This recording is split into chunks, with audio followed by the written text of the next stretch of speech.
Monsieur Alzheimer, c'est Aloïs, mais je vous le rappellerai. La deuxième, je sais que je connais un bon truc pour la mémoire, je ne me rappelle plus, mais je vous le dis dès que je le retrouve. Donc ça date quand même de 1901, c'est une histoire qui est ancienne quand même pour nous. Hein.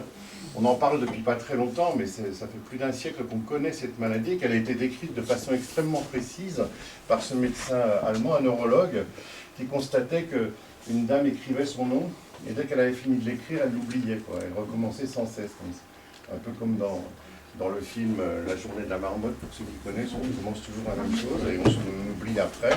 Voilà. Donc il a été surpris par ça, il a regardé un peu ce qui se passait, et il a décrit ce qu'on appelle donc la maladie d'Alzheimer maintenant. Alors, pourquoi est-ce qu'aujourd'hui on en parle beaucoup plus? D'abord parce que ça touche beaucoup de monde. Voilà. Ça touche beaucoup de monde, puisqu'en France, on a aujourd'hui 850 000 personnes de plus de 65 ans qui sont atteintes de cette maladie, de façon certaine. C'est un diagnostic avec une prise en charge sociale par l'intermédiaire du dispositif de 100%. Donc, ce qui veut dire qu'il y en a beaucoup plus que ça, et qu'on estime en général que pour une personne qu'on reconnaît dans ce dispositif, il y en a 3 ou 4 à côté qui sont soit pas découvertes, soit en cours de diagnostic. Donc, on sera à plus de 2 millions de personnes aujourd'hui dans notre pays. Ça fait 4,5 millions de personnes dans le monde. Alors, pourquoi est-ce qu'on en parle? Il faut comprendre comment les choses se passent.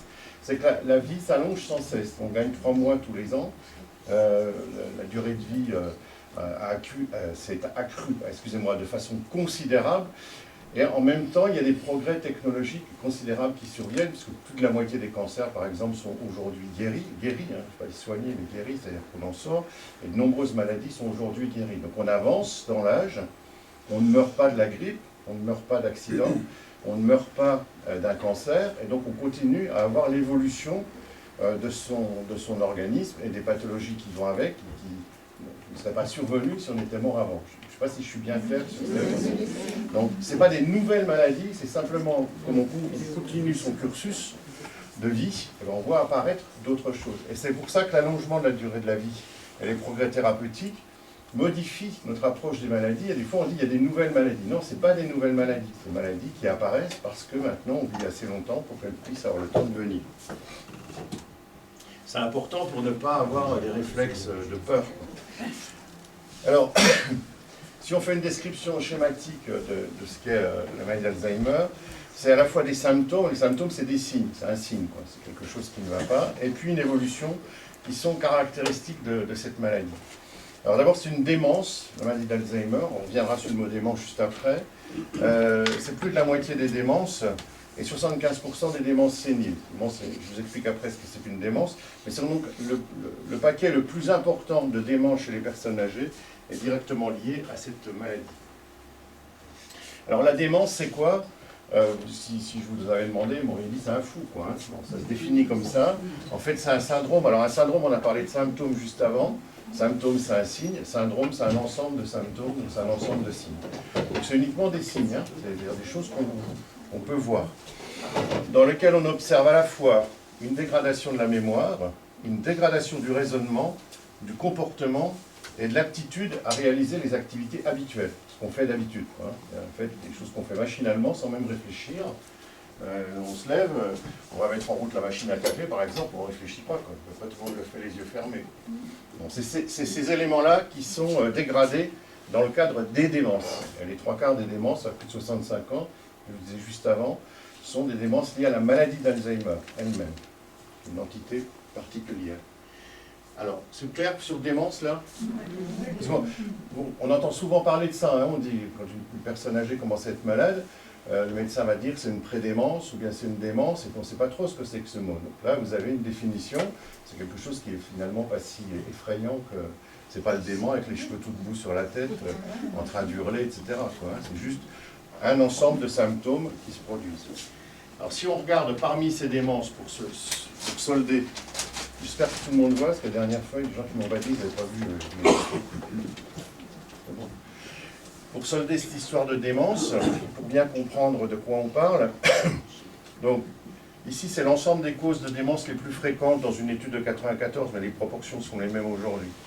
Je ne sais pas si vous voyez, maladie d'Alzheimer, donc là on est à 56,8, on est entre entre 55 et 75 selon les séries. C'est la forme la plus fréquente, jusqu'aux 3 quarts à peu près. Ça, c'est des autres formes de démence, parce qu'en d'habitude, quand on ne sait pas, on fait un paquet puis on les met tout ensemble, donc ça, on ne sait pas.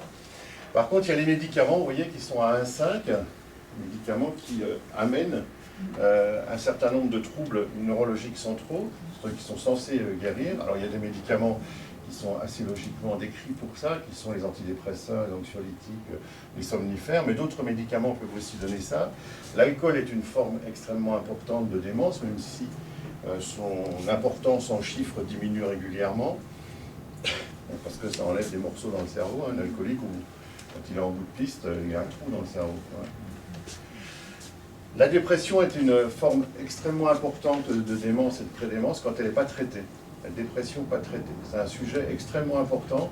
Il y a énormément de personnes âgées dans notre pays qui ont des dépressions qui ne sont pas traitées et qui évoluent progressivement vers une démence qui se dégrade, et ça n'a rien à voir avec Alzheimer, c'est juste parce qu'on n'a pas traité leur lobe frontal ou les différentes parties du cerveau qui sont atteintes. C'est un sujet extrêmement important.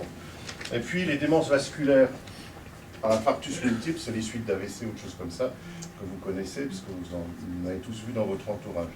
Donc ce qu'il faut retenir, c'est qu'il y a plusieurs formes de démence. Donc quand quelqu'un commence à présenter des troubles de mémoire avérés, ce n'est pas forcément une maladie d'Alzheimer, ça vaut le coup d'aller voir d'autres causes possibles, qui elles sont curables par rapport à la maladie d'Alzheimer, on le verra, qui est beaucoup moins curable.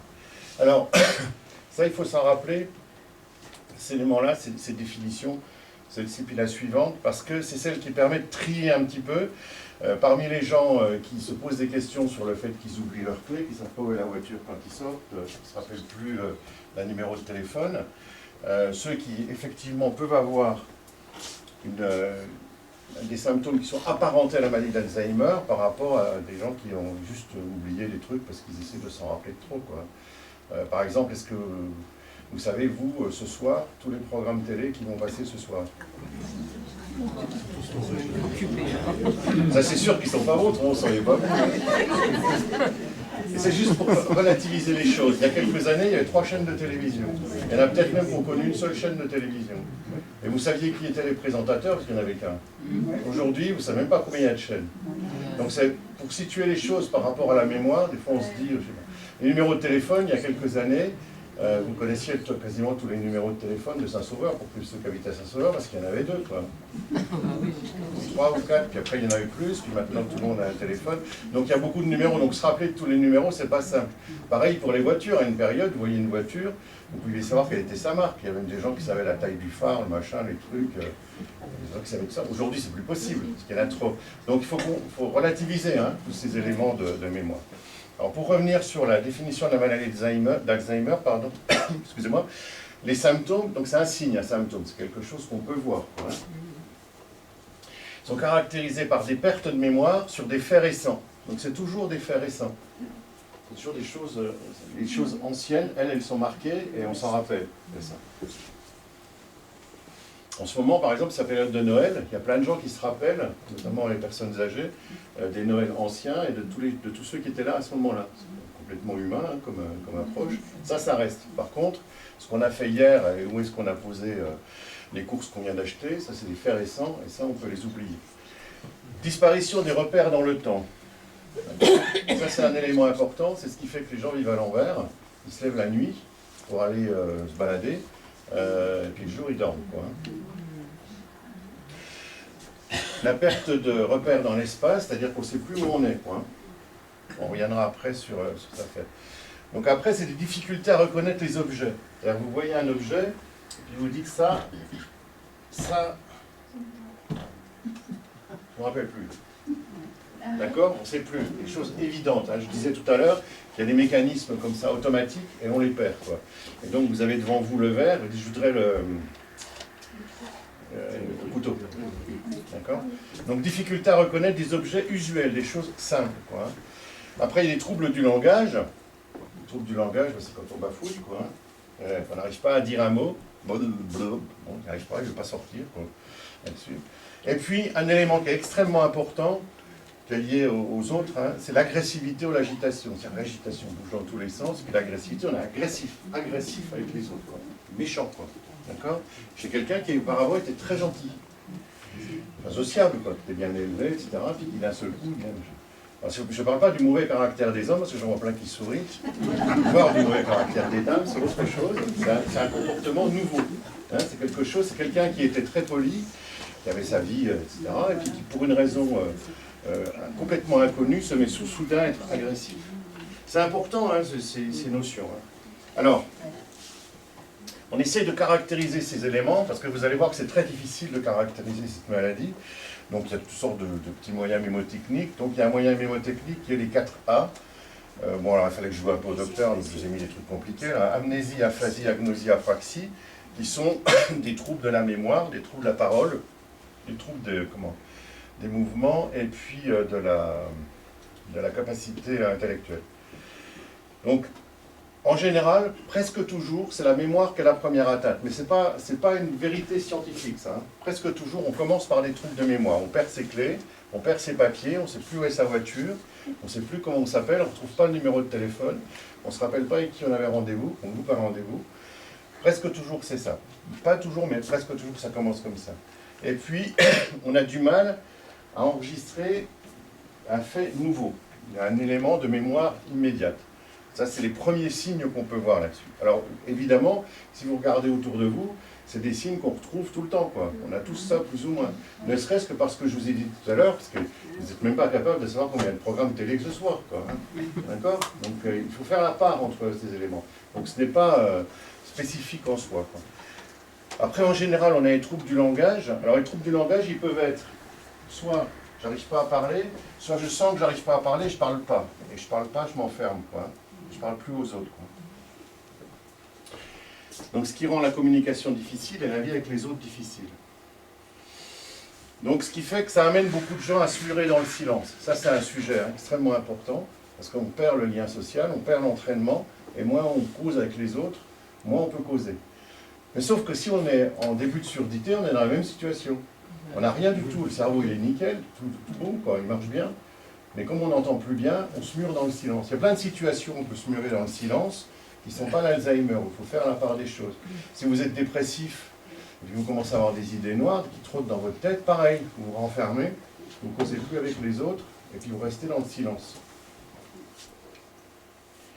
Alors, la maladresse gestuelle, bon, vous connaissez tous un exemple simple, c'est de mettre les trucs par terre, quoi.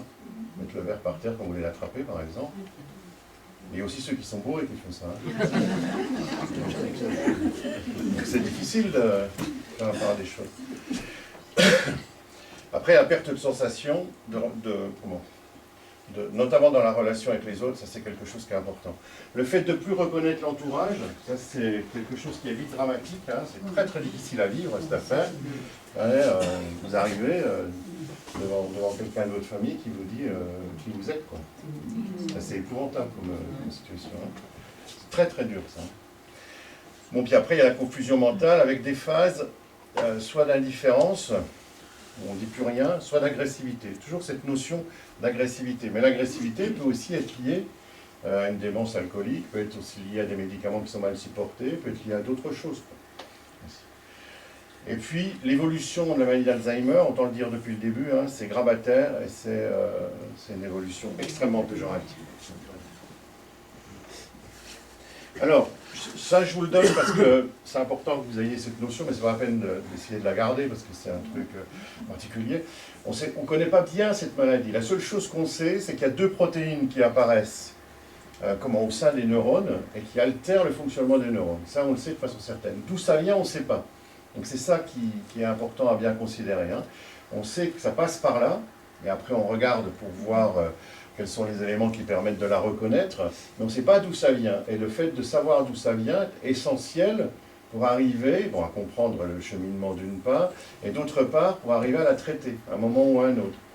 Donc la phase où on en est aujourd'hui de la connaissance, c'est ça. C'est l'accumulation de 2 protéines à l'intérieur de neurones qui donne une évolution du cerveau qui n'est pas une évolution normale.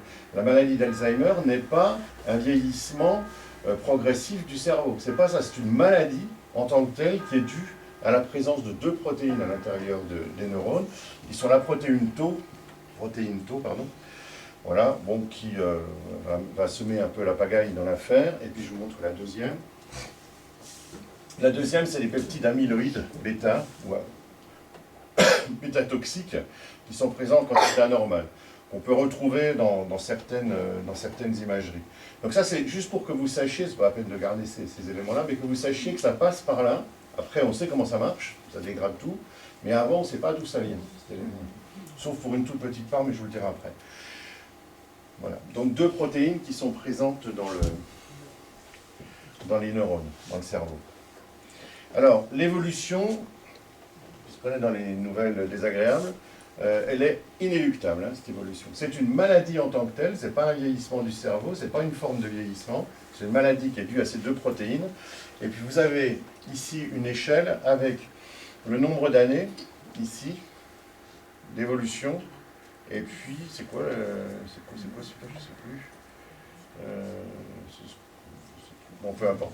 Donc, symptômes, c'est le nombre de personnes. Symptômes, donc on a des premiers symptômes que je vous ai montré, dont je vous ai parlé tout à l'heure, les gens qui perdent la mémoire, qui commencent à plus savoir où ils sont, ils laissent tomber des trucs, ils causent plus aux autres, ils s'enferment dans le mutisme, ils se sauvent. Bon, diagnostic, on se dit il se passe quelque chose, on fait le diagnostic, je reviendrai après sur le diagnostic. Progressivement, dégradation des fonctions, parce que les choses sont inéluctables, elles descendent comme ça. Dégradation des fonctions, perte de l'autonomie fonctionnelle, trouble du comportement, centre d'hébergement parce qu'on ne peut plus garder les gens, c'est plus possible, et puis décès du patient. Parce que ça se termine par toujours par le décès. Donc cette phase-là, elle est plus ou moins rapide, il y a des différences, il y a une inégalité, j'y reviendrai, mais de toute façon, cette séquence est inéluctable. Dans cette maladie, je le rappelle, si c'est de la dépression, si c'est une démence vasculaire, si c'est le vieillissement d'une personne, c'est autre chose, et l'évolution est différente. Quand c'est la maladie, une fois qu'elle est découverte, les choses sont faites en 6 à 9 ans. Alors, 6 à 9 ans, ça dépend aussi du moment où on a fait le diagnostic au départ, qui peut varier de 3 à 6 facilement, ça dépend des... Alors, il y a un élément particulier qu'il faut que vous connaissiez, qui fait le pont avec le cours précédent, qui est celui des formes familiales maladie d'Alzheimer. Il y en a très peu, c'est 1 à 2% des maladies d'Alzheimer qui sont génétiques. Elles sont connues, on a vu la dernière fois qu'il y avait des gènes, donc on connaît ces gènes qui sont sur les chromosomes 1, 14, 21, on les a identifiés, on sait où ils sont.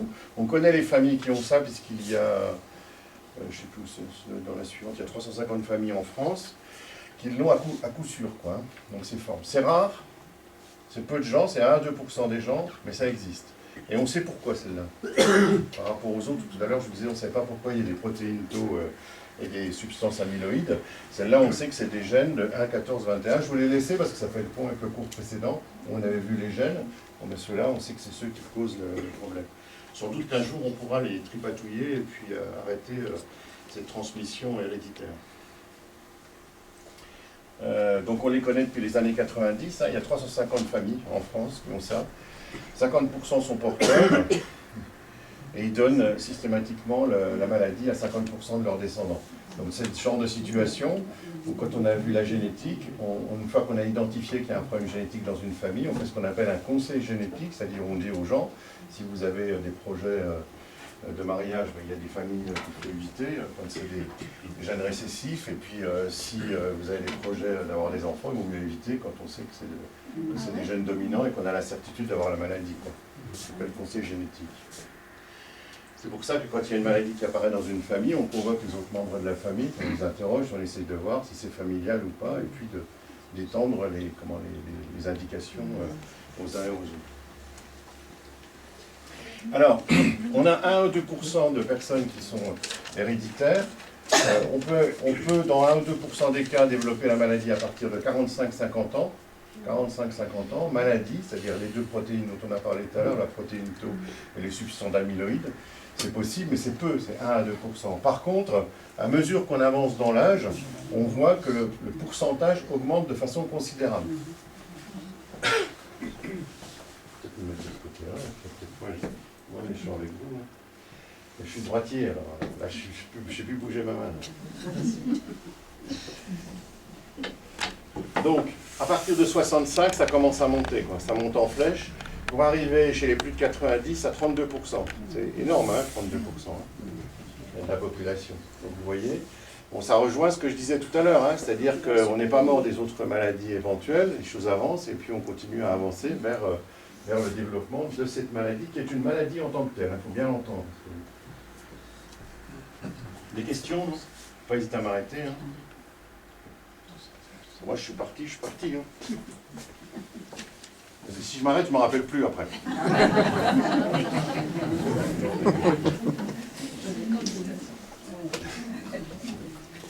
Bon, je vois que tout le monde écoute. Alors, cette partie-là est importante parce que c'est ce qui rend la vie quotidienne des proches épouvantable. Le déficit va s'accentuer. Alors au début, bon, on en rigole un peu, quoi. On oublie les trucs, on ne sait pas où on a mis ses affaires, on refait 3 ou 4 fois les papiers. Bon, ça, on rigole encore, quoi. Mais là, on rigole plus du tout, quoi, parce que c'est quand le problème se pose sur les déplacements, l'autonomie, c'est-à-dire la capacité à vivre tout seul. Le fait que vous êtes chez vous, vous êtes devant la télé, et vous restez jusqu'à la fin de l'émission, quoi. Et ceux qui sont à côté de vous, ils peuvent aller se balader. Sauf que quand vous perdez ces repères, là, celui qui va se balader, ben, il revient, il n'y a plus personne, quoi. Hein, vous allez faire une course, vous allez faire quelque chose, vous revenez, vous ne retrouvez plus la personne parce qu'elle est partie. Elle est partie, simplement. Le malade se trompe de trajet, répète les mêmes histoires. Bon, on ne peut plus faire fonctionner les appareils ménagers, plus compter son argent, ça c'est pas grave. Mais parce que ça, je dis c'est pas grave au sens où on peut faire quelque chose. Par contre, le fait de se lever et de partir, à n'importe quelle heure, là, je dis tout à l'heure, on perd le jour-nuit, ça c'est un truc, vous sortez le chien, vous rentrez, vous ne retrouvez plus votre père ou votre mère qui était là, quoi. Vous lui avez dit avant de partir, tu bouges pas, il me dit oui, oui, bien sûr, mais il s'en rappelle plus 2 minutes après. Vous rentrez, il n'est plus là. Il n'est plus là, ça veut dire que c'est sur la route, ça veut dire que vous savez plus où c'est, il faut appeler les gendarmes, ça veut dire vous les retrouvez dans le bois un jour ou 2 après, plein de choses comme ça, quoi. C'est ça le quotidien, hein, c'est des trucs, et c'est imprévisible, jamais tranquille, quoi. Vous ne pouvez pas être tranquille.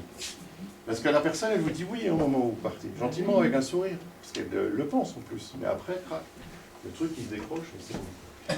Donc c'est extrêmement handicapant, ça met la personne en danger, hein. Bon, on a tous des exemples de gens qui sont tombés dans la rivière ou sous une voiture, ou qui ne sont pas allés au bon endroit au bon moment. Donc on a ces moments-là, et à côté il y a des moments où ça va bien, on-off, on-off, ça va bien, normal, on rigole, tout, et puis hop, 1 heure après, fugue. Et ça dure des années. Hein. Alors, c'est une situation qui est angoissante pour le malade. Les malades, pendant la période où ils s'en rendent compte, ils sont extrêmement anxieux, quoi. Et il y a besoin de les traiter. Le problème, c'est comme ils sont anxieux et qu'il y a besoin de les traiter, on se dit qu'on majore les troubles, premièrement. Deuxième élément, est-ce que c'est une dépression, est-ce que c'est pas une dépression? Compliqué, parce que si on traite et qu'on aggrave des troubles préexistants, on n'est pas là pour ça. Et puis, si on traite et que ça va mieux, est-ce que c'est parce qu'on a traité que ça va mieux ou pas? Donc c'est une période difficile pour arriver à trouver la bonne distance, savoir ce qu'on va faire, et puis progressivement, le lien social se défait, quoi. Le lien avec les autres. Difficile, quoi. Difficile. Alors il y a des phases de dépression, d'indifférence, de méfiance, hein, d'agressivité, de méchanceté, qui évoluent à côté de phases extrêmement normales, quoi. Voilà. Donc beaucoup de souffrance, en fait. Parce que la personne qui a ça, elle subit l'affaire. C'est pas elle qui décide, hein, c'est ça qu'il faut comprendre.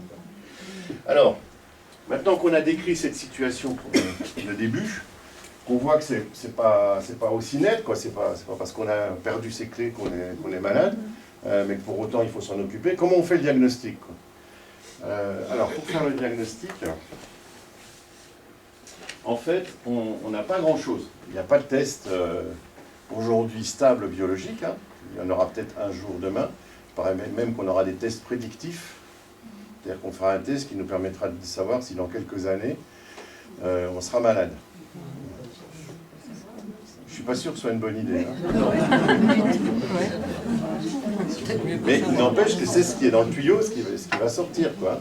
Et quand on interroge les gens, ils disent, moi je le ferais bien pour moi, parce qu'il y a des dispositions à prendre, mais je ne le proposerai pas à mes enfants, quoi. Parce que c'est pas la peine de savoir pendant 5 ou 10 ans que 5 ou 10 ans après, on va être malade, quoi. Pourtant, vous avez vu que cette maladie, elle est très caractéristique, hein, avec la dégradation des neurones et puis l'évolution qui est derrière, quoi. Donc les tests, aujourd'hui, pas complètement calés. Il y a un peu d'imagerie. L'imagerie, c'est l'IRM, les scanners, des choses comme ça, mais c'est pas sûr à 100% aujourd'hui. La seule méthode qui soit sûre à 100%, c'est à l'autopsie retrouver les protéines dont j'ai parlé. L'autopsie n'est pas compatible avec la vie. Ah oui. C'est quand vous ouvrez que vous avez la confirmation. Alors, ce qu'on fait, c'est qu'on fait des batteries de tests. Alors, il y a toutes sortes de tests à faire qui vont explorer les différentes phases du fonctionnement cérébral. Alors, ces tests, pour certains, sont des tests qui vous sont accessibles. Donc, c'était la tentative qu'on faisait là, mais ça a loupé. Ah oui, ça a loupé. J'arrivais pas à mettre en texte. Oui. Mais je le mettrai sur le site comme d'habitude.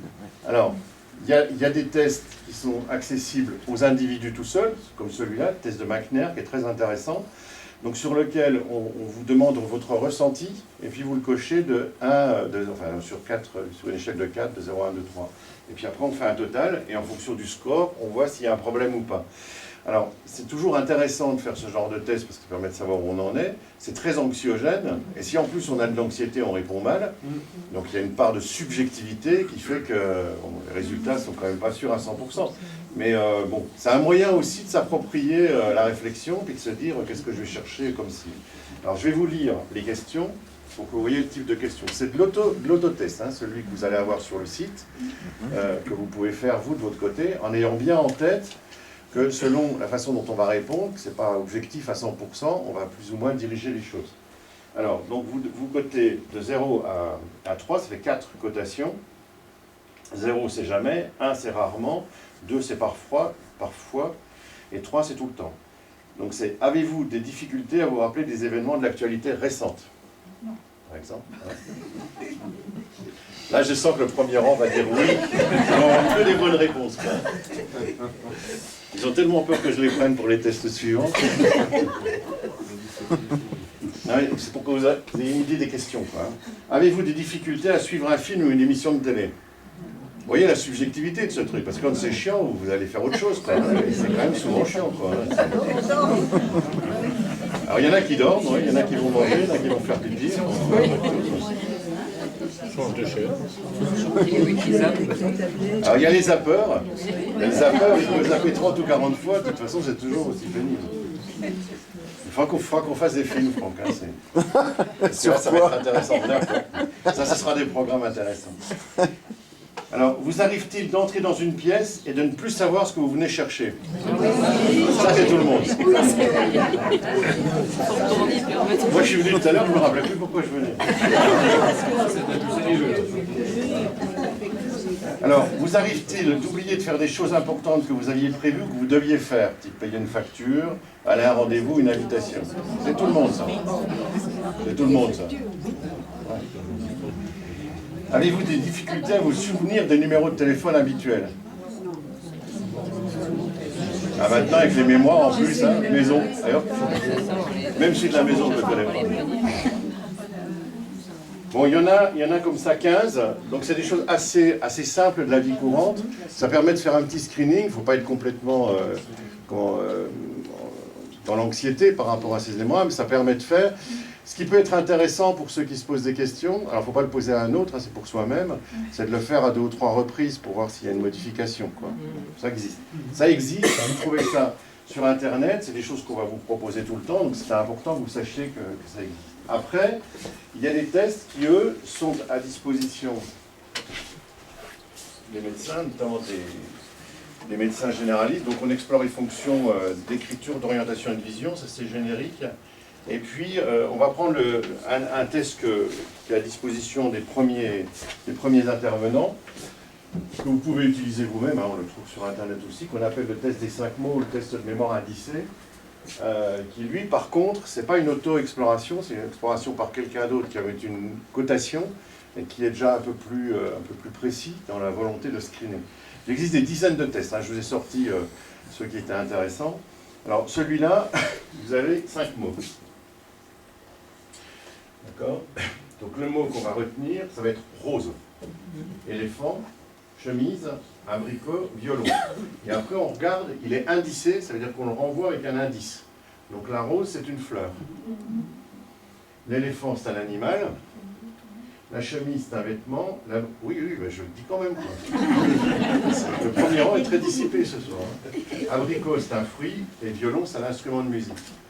Et donc on va faire l'exploration dans deux sens. Donc on affiche cette liste. On demande à la personne qui est interrogée de les lire, de manière à stimuler sa mémoire immédiate. D'accord? Et puis, on va masquer la partie gauche. Mais le problème, c'est que j'ai fait comme Franck tout à l'heure avec la photocopieuse. Quand j'ai fait le truc, je suis à le mettre comme je voulais. C'était du PDF pour ceux qui connaissent, bon peu importe. On va masquer la partie gauche, l'indice, et on va donner l'indice. Et on va dire 5 mots, quelle est la fleur? Rigolez pas, parce que quand on fait le test, il y a des gens qui ne trouvent pas. Hein. Parce que si on a une altération des fonctions centrales, donc ça c'est la première étape. Donc on coche des cases pour avoir un numéro après. Et puis après, on enlève la feuille et on dit aux gens, redonnez-moi les mots que vous venez d'apprendre. Donc moi si je me mets là, non je vais faire autrement. Je fais comme ça. Qui c'est qui peut me donner les 5 mots?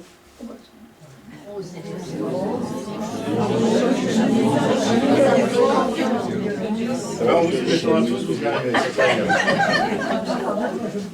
et donc, vous voyez, l'objet c'est ça, c'est redire ce qu'on a vu. Et donc, si vous en retrouvez 2, 3, 4, c'est pas la même chose que si vous en retrouvez 5. Là, à tous, vous avez retrouvé 5, donc collectivement, vous avez 20. Donc, on fait ça, et puis après, on a un troisième passage qui est d'aller redonner l'indice et de demander quel était le mot, quoi, sans montrer. Et alors, quand on croise ces éléments-là, on a des cotations, donc on coche, hein, puis on dit ça fait tant le score, et on commence à approcher quelque chose d'un peu plus intéressant, quoi. Donc ça, on est toujours dans la démarche diagnostique. Alors, donc ça fait partie des tests où on fait ces tests. Il y en a 3 qui sont intéressants. Il y a celui-là, il y a le test de fluence verbale et le test de l'horloge. On montre une horloge, 10h10, 5h05, etc. Puis après, on redemande quelle était l'heure. Avec ces 3 tests, en 10-15 minutes, on commence à voir quand même s'il y a quelque chose qui ne va pas ou quelque chose qui on laisse de côté, qui n'est pas grave, quoi. Et s'il y a quelque chose qui ne va pas, à ce moment-là, on peut partir donc voir un neurologue qui, lui, va faire une batterie de tests beaucoup plus importante, en nombre, hein, il en fait une vingtaine en général, ou un centre mémoire, on va faire plus de tests, quoi. C'est un moyen de screener et de voir. Donc on peut être rassuré quand même assez rapidement si les choses sont bien faites et pas rester avec cette inquiétude de savoir ce qui se passe, quoi. Donc les autotests, donc McNair, je vous ai montré, il y en a d'autres, il y en a plein sur Internet. Vous comprenez bien le côté anxiogène et puis la limite.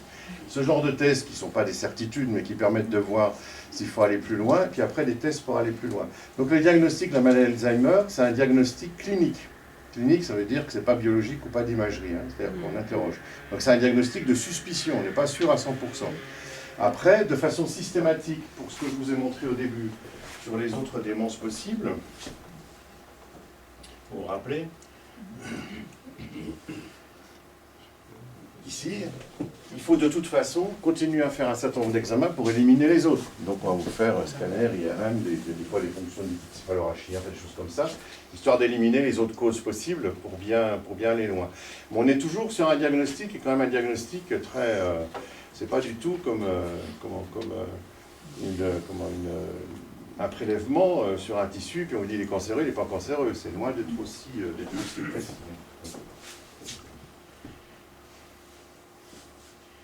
Alors, je m'étais dit que j'allais faire un test à tout le monde, et puis je n'ai pas osé. Je suis un peu timide. Mais on vous les mettra, et puis vous pourrez tester. Pour les tests, c'est bon? Pas de questions, hein? Donc il faut suivre le... Oui. Une fonction lombaire, par exemple, à mon beau-père, Oui, vous avez fait une fonction lombaire. Oui, c'est ce que je disais, on examine le liquide céphalorachidien de façon systématique pour voir si on trouve autre chose, en fait. Dans les diagnostics, il y a les diagnostics de confirmation ou de certitude, puis il y a les diagnostics d'élimination. Donc on regarde s'il y a un autre problème.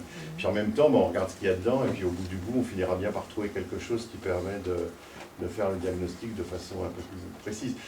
Dans les années qui viennent, l'imagerie permettra de faire l'imagerie, c'est IRM, tous ces trucs, permettra de faire les diagnostics de façon précise. Je suis prêt à prendre le pari que ça sera fait dans les 4-5 ans. À la vitesse où les choses vont aujourd'hui, c'est mieux un scan ou un IRM qu'une ponction de liquide céphalorachidien. Alors,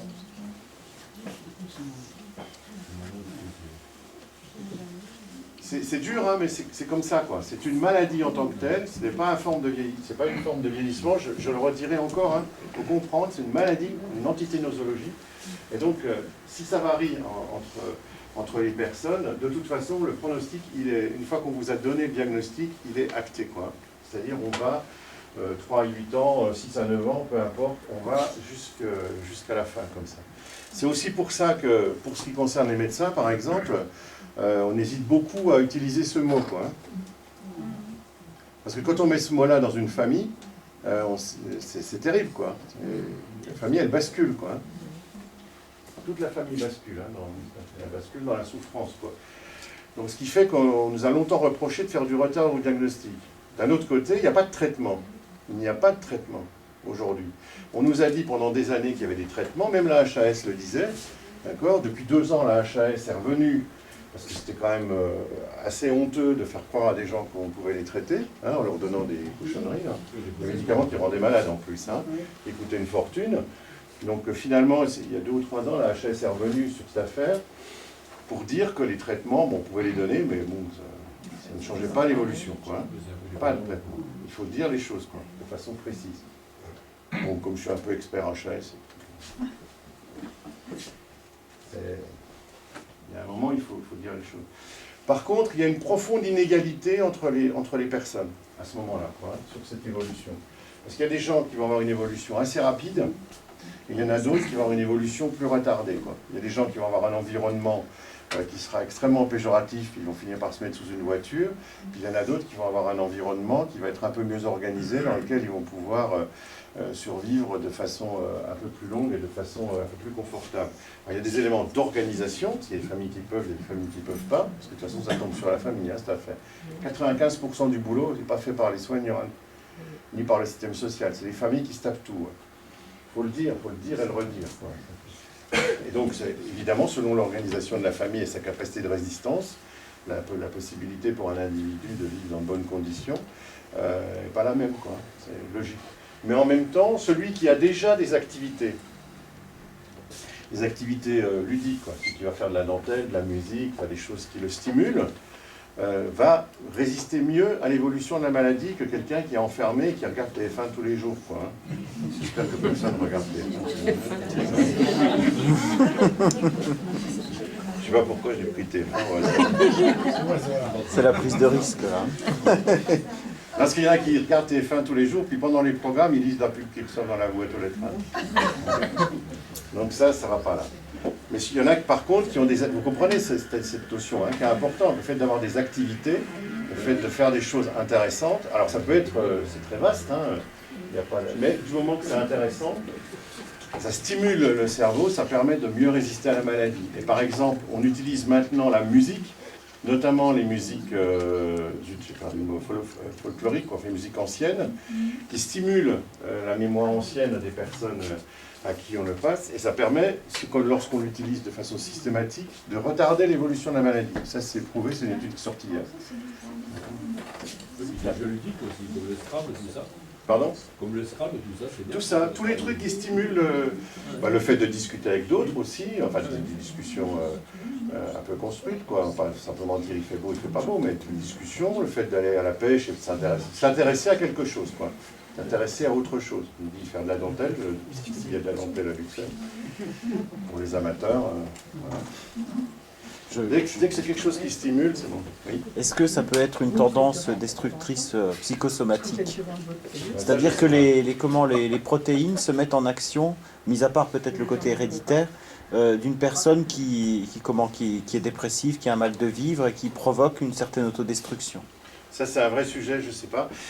Par exemple, on dit que l'utilisation des hypnoses, des médicaments pour dormir, excusez-moi, ou des médicaments pour contre l'anxiété, aident à apparaître la maladie. C'est-à-dire ceux qui en consomment ont plus la maladie que les autres. Mais peut-être que ceux qui en consomment, ils allaient avoir cette maladie, qu'ils avaient plus d'anxiété, qu'ils avaient besoin de médicaments pour l'anxiété. Donc on constate qu'il y a un appariement, mais le lien de cause à effet, on ne sait pas forcément, quoi.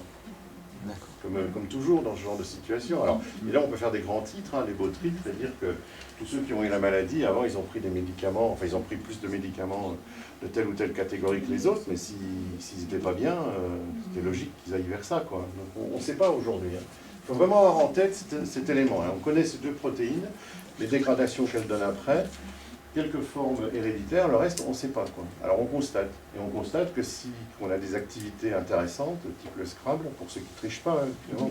Je pense que quand on triche, ça ne doit pas marcher. Ou la musique. La musique, par exemple, c'est pas la musique d'aujourd'hui. D'accord ? C'est la musique ancienne. Ça marche. Parce que ça stimule la mémoire ancienne. Ça paraît logique, mais enfin bon, ça vient d'être confirmé. Et c'est une étude sortie hier. Vous tombez bien, quoi. Alors, ces situations, ça donne des vies familiales épouvantables et aboutissent à des rejets. C'est très différent. Il faut dire les choses. Et moi, je ne mets jamais de jugement de valeur sur les rejets parce que c'est des situations terribles, quoi, à vivre. C'est compliqué, quoi. Tout le monde n'a pas vocation à se sacrifier, quoi. Alors, on redit qu'aucun traitement n'empêche la progression de la maladie. Ce qu'on fait, en fait, c'est du palliatif. Palliatif, c'est différent de curatif. Ça cause à tout le monde, palliatif. Bon, voilà, on essaye de limiter ce qui se passe, quoi. Alors, on stimule, c'est les ateliers mémoire. Donc, on ne peut pas montrer une efficacité extraordinaire, même si on en fait toujours. C'est l'exercice physique. Donc, on fait venir des éducateurs sportifs, on fait bouger les gens. Bon. C'est bien, s'ils n'ont jamais bougé de leur vie, je ne suis pas sûr que ce soit très intéressant. Après, on dit un régime alimentaire équilibré parce qu'on a décrit le fait que pas manger de légumes, ça favorisait l'évolution de la maladie et que manger des légumes, ça retardait l'évolution de la maladie. Je pense que c'est les promoteurs de certaines catégories de légumes, comme d'habitude. Ça sort sous le temps, ça. On sait que le calva et la pomme retardent l'apparition du cholestérol. Il y en a même qui disent qu'un verre de whisky tous les jours limite le cholestérol. Je pense que les producteurs, il y a des lobbies puissants là-dedans. Mais ça comme on n'a rien, de toute façon, ça se décrit. Et si vous allez chercher des traitements sur Internet, vous allez en trouver plein. En général assez coûteux d'ailleurs. Pas goûteux, coûteux. D'accord ? Et bon, parce qu'il n'y a rien. Quand il n'y a rien, il y a toujours des gens qui proposent des choses, quoi.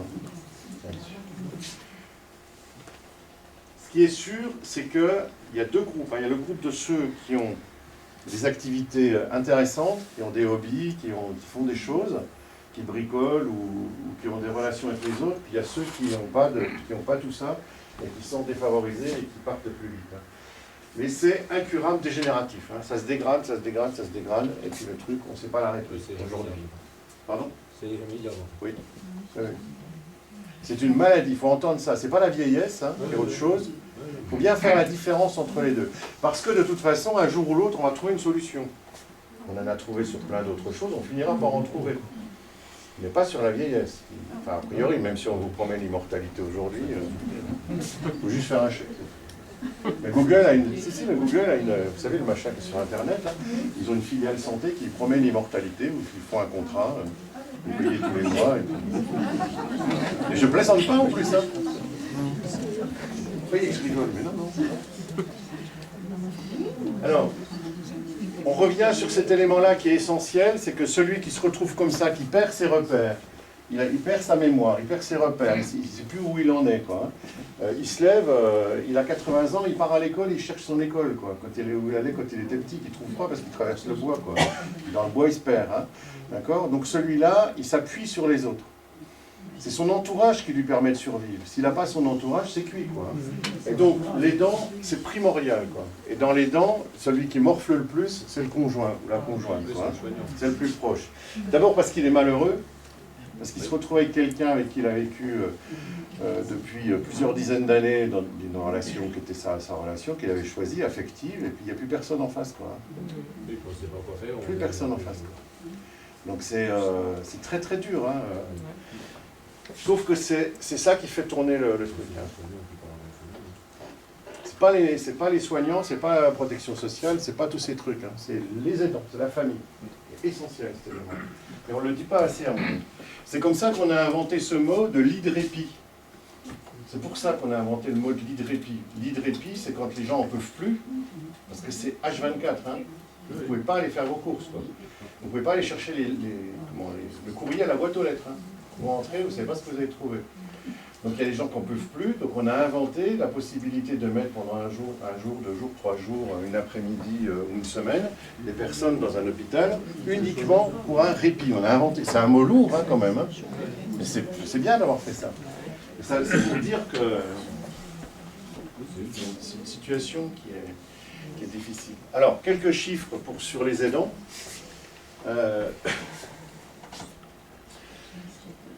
Ça, c'est des études qui ont été faites là, essentiellement par les associations dans le cadre du plan Alzheimer. 70% des conjoints et 50% des enfants d'une personne qui souffre de la maladie d'Alzheimer consacrent 6 heures par jour à s'occuper de la personne. 6 heures, vous imaginez ce que c'est 6 heures dans une journée. Hein.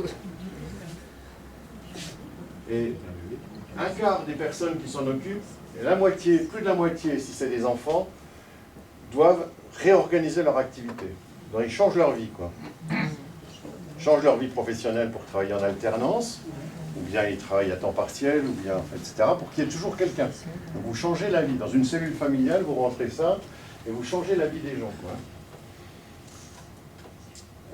20% vivent plus, quoi. Il y a plein de choses qu'ils font plus, c'est pas possible, et on le voit régulièrement. Si vous avez une personne qui a un conjoint, une conjointe qui a une maladie d'Alzheimer, si vous voulez opérer de la cataracte, si vous voulez faire n'importe quoi, c'est pas possible parce qu'il ne peut pas rester tout seul, quoi. Et donc on retarde, on repousse les choses, quoi. Et donc il y a une souffrance comme ça qui s'installe progressive à un épuisement de toute une partie de la population. Parce qu'il y a besoin de cet entourage. On ne peut pas laisser les gens tout seuls. Donc, au niveau du monde, je vous ai dit 45 millions, là, si la prévalence de la maladie continue d'augmenter comme elle le fait aujourd'hui, juste cette maladie, uniquement pour assurer la surveillance, que les gens ne sauvent pas. Il n'y a pas de soin, hein, c'est juste pour pas qu'ils se sauvent, pour pas qu'ils mettent le gaz sans allumer l'allumette, etc., quoi, hein. Ça va occuper 1/10 de la population active. 1/10 de la population, dans les 20 à 25 ans. C'est énorme, hein?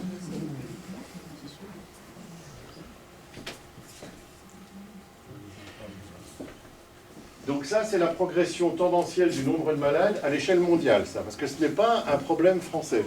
Il y a des différences de race. Les blancs sont plus frappés que les noirs, par exemple. Est-ce que c'était une maladie liée à nos pays riches? Non. Non, mais il y en a un peu plus dans les pays opulents. Un peu plus. Alors, si on rejoint ce que j'ai dit au début, il y a aussi dans les pays moins opulents des gens qui meurent plus tôt. Il y a des épidémies infectieuses, par exemple, que nous on n'a plus, il y a des tas de choses. Donc c'est difficile. Moi, je vous donne le chiffre, il n'y en a plus chez les Blancs, mais après, est-ce que c'est quelque chose qui va rester constant au fil du temps? Non. Il y a plus de femmes, par exemple, qui ont la maladie d'Alzheimer que d'hommes, mais c'est parce qu'elles vivent plus longtemps, quoi. À partir du moment où les deux vont commencer à s'égaliser, quand enfin les femmes vont fumer et boire, les mortalités vont s'égaliser, et là on va sans doute retrouver des chiffres proches. Mais il n'empêche, cette progression-là, c'est 2010, 2030, 2050, à l'échelle mondiale, hein, c'est pas à l'échelle de la France, hein, ni de l'Europe. Hein. 2010, 2030, 2050, je ne sais pas si tout le monde voit, c'est une progression tendancielle, d'accord, en millions de malades. Donc là, je vous ai dit qu'on était à 45, 47 millions aujourd'hui, ici, d'accord, 2010. Là, on est à 80 millions, et ici, on est à 120 millions. Et ça continue après. Hein. Alors, bon, après, on ne sait pas, parce que 2050, dans 40 ans, on aura peut-être trouvé une solution. Hein. C'est quand même une relation quand même, avec la modernité. Donc c'est une maladie en tant que telle, difficile à diagnostiquer au début, dont on connaît le mécanisme initial qui est celui de la présence dans le cerveau de deux protéines qui détruisent les neurones, de deux éléments, la protéine Tau et les substances amyloïdes qui détruisent les neurones. L'évolution est inéluctable, les traitements ne marchent pas et le nombre augmente. Ça, c'est la situation d'aujourd'hui. C'est pas la vieillesse. Non, mais plus on sent, plus la c'est aussi. Non, c'est quand vous vivez plus longtemps, si vous étiez morte de la grippe à 20 ans, tout ce que vous avez eu depuis, vous ne l'auriez pas eu, quoi. D'accord? Mais avant, la grippe espagnole, par exemple, a tué plus que la Première Guerre mondiale. D'accord? Et tous ceux qui sont morts de ça, mais ils n'ont pas laissé évoluer d'autres maladies. On continue comme ça sur... Juste un exemple de la grippe, puisque la grippe fauche des gens jeunes, quoi. Il faut que tout le monde...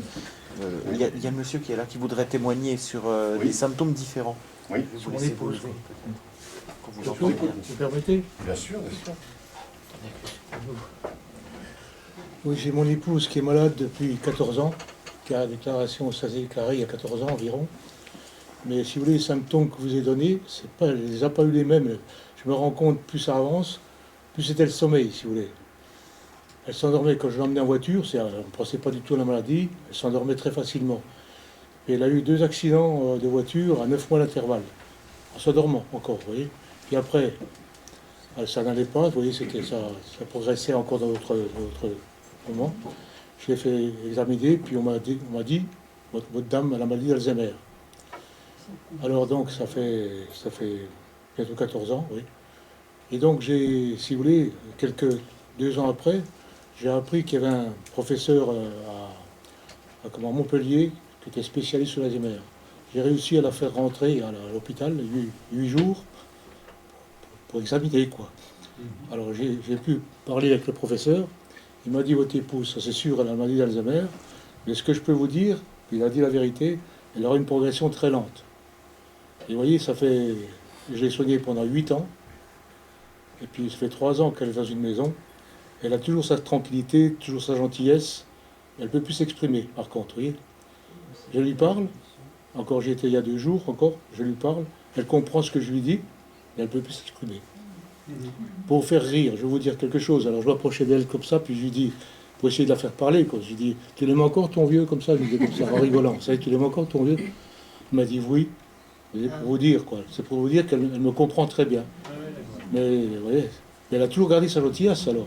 J'ai réussi à obtenir, par l'hôpital là-bas, qu'on la laisse tranquille, parce qu'on l'a mélangée, si vous voulez, avec tout, si vous voulez. Tout, ça n'allait pas du tout. Puis là, j'ai réussi à obtenir sa chambre, son fauteuil, la télévision qui marche. J'ai obtenu ça, vous voyez. Et elle a changé tout à fait. Vous voyez. Elle nous reconnaît tous, la famille. La famille, c'est sa fille, tout ça, qui va tous les 15 jours, ses petits-fils. Elle les reconnaît. Elle les reconnaît, mais elle ne peut plus leur parler. De temps en temps, elle vous fait une phrase, vous ne savez pas pourquoi. Voilà. Alors, je vous explique, ça fait 14 ans. Ouais. Donc, vous pouvez témoigner de la difficulté quotidienne. C'est terrible. Alors maintenant, je me rends compte qu'elle dormait beaucoup, vous voyez. Puis encore maintenant, quand j'arrive, elle dort. Elle dort encore sur son fauteuil, elle dort. Alors je la réveille, j'essaie de la réveiller, puis après elle me sourit, elle dit ça y est, c'est parti, mais elle dort. Alors oui, c'est ça, comme s'il avait la maladie du sommeil. Voilà. C'est ça que je voulais vous expliquer. Voilà. D'accord, merci. Je suis venu de Jussé, hein. Non, vous êtes pour vous voir. Je suis venu du côté de Jussé pour vous voir, parce que on le parle tellement rarement de cette maladie, ce qui est vrai, hein. C'est pour ça que je suis venu vous écouter. Il faut dire les choses déjà, et puis il faut que vous puissiez dire ce que vous avez à dire aussi. Parce que ce que vous vivez, c'est admirable, mais c'est très difficile. C'est très difficile. Merci, monsieur. Aujourd'hui, il faut savoir qu'il existe des groupes d'aidants, donc des personnes qui ont les mêmes problèmes peuvent se rencontrer également. C'est également important. Ça commence, hein, on est vraiment tout au début, quoi. Parce que vous avez vu les chiffres, hein, quoi. Je vais vous dire que je l'ai soigné pendant 8 ans, mais c'est vraiment très difficile quand même, vous savez. Comme j'ai dit tout à l'heure, quoi. C'est-à-dire dès que vous tournez le dos, c'est... Alors, donc, on a une maladie, on sait d'où elle vient, on voit à peu près les symptômes, même s'ils sont polymorphes, et c'est ce que vient de nous dire le monsieur aussi, c'est-à-dire qu'il y a plusieurs formes, et c'est une dégradation progressive, inéluctable, plus ou moins rapide, pas de traitement. une explosion au niveau mondial, cette affaire. Un diagnostic comme assez délicat, puisqu'on n'a pas de certitude sur l'affaire, on a des présomptions. Parce que typiquement, sur ce que vous avez dit, on aurait pu penser au départ à un syndrome d'apnée du sommeil, hein, clairement. Parce que ça existe. L'apnée du sommeil peut influer sur... Non, mais l'apnée du sommeil peut se présenter pareil, puisqu'on dort la journée, on se réveille la nuit, etc. Mais par contre, une fois que vous l'avez traité, avec une pression positive continue, ça disparaît. Et la narcolepsie peut être liée à la maladie d'Alzheimer? Non, c'est pas décrit comme ça, mais après, moi je sais pas. Aujourd'hui, c'est pas décrit comme ça, c'est tout ce que je peux dire, quoi. Narcolepsie, c'est le fait de s'endormir. Mais d'un autre côté, narcolepsie, il y a des médicaments qui marchent très bien, et les gens le prennent, ils dorment plus, quoi. Donc si c'est Alzheimer, ça n'est pas amélioré par ce médicament. Mais bon, il faut comprendre, hein, on n'est pas dans une certitude à 100% dans ces trucs. Il faut beaucoup d'humilité sur les choses qu'on affirme de façon péremptoire, quoi. Donc au final, ce qui est le plus important, c'est d'accompagner les malades, quoi. Donc accompagner les malades, c'est la famille qui va le faire, qui va se taper, qui va pouvoir s'organiser ou pas. Donc ça c'est très difficile, hein. Ça change complètement la vie d'une famille, une fois que ça arrive. Ça amène des explosions de familles, hein, de cellules familiales, des couples qui se séparent, enfin, des gens qui...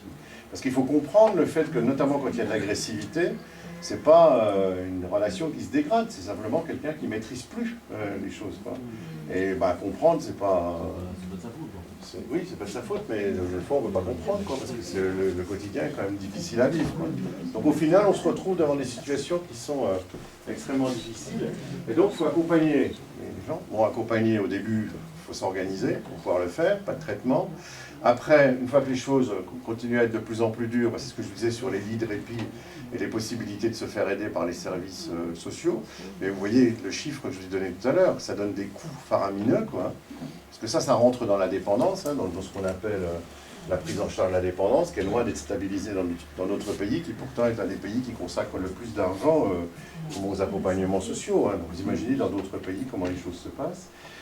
Et puis, à mesure que les choses avancent, il faut trouver une place, quoi. Et trouver une place, c'est vraiment très difficile, avec des inégalités d'un département à l'autre qui sont saisissantes, quoi. Je n'avais pas la notion, avant de préparer le cours, je lui donnais, je ne sais pas s'il l'a repris dans l'Est républicain.